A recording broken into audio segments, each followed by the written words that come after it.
it's Rachel, and in this video I'll be showing you what we received in the September Sophie and Toffee Elves box, as well as showing you how to make these Japanese koi pond bezels. If you would like to learn more about these subscription boxes, then you can check out all the info down in the description box below. So in this box we received a small bottle of clear UV resin, a UV torch, 2 bottles of shaker oil, 2 plastic heart shakers, bells and findings, a fortune cat silicone mould, a mountain and a fish silicone mould, a shaker oil syringe, Japanese film, and a 48 glitter set. So to begin making the koi pond, I'm taking the UV resin and some metal open bezels, which I have from a previous Elves box. I'm using some packaging tape to place on the back so that the resin can be poured inside and won't leak out.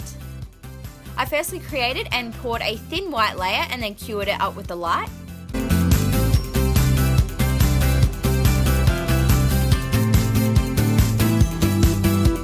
Next I mixed 2 different shades of blue resin and poured them into the bezel before then adding another clear layer on top of that and sprinkling some of the glitters that came in the box.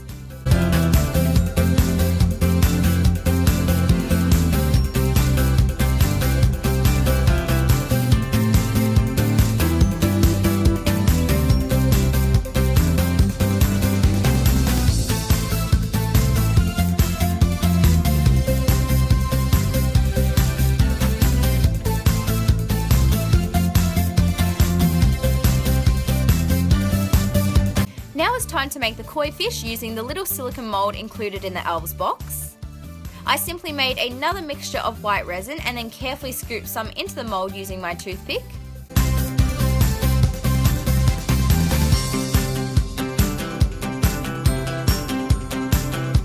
You'll then want to use the UV light to cure them.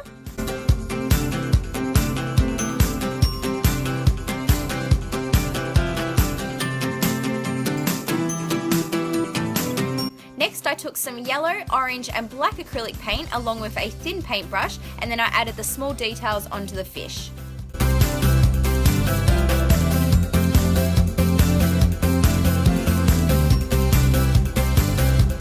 To make the lily pads I used green polymer clay shaped into little circles, and then I added the details on top with my needle tool and also cut out a little section from each one. If you're making them out of polymer clay just like I am, you'll need to bake them in your oven according to your package's instructions.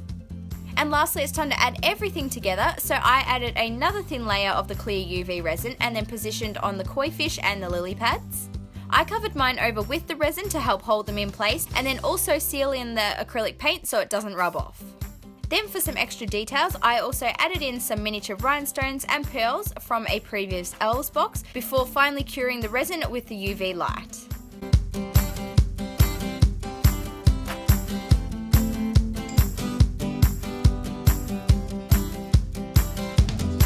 And there you have it, that is everything for this video. If you enjoyed, please give it a big thumbs up. Don't forget to subscribe for more crafty videos, and I'll see you next time. Bye guys!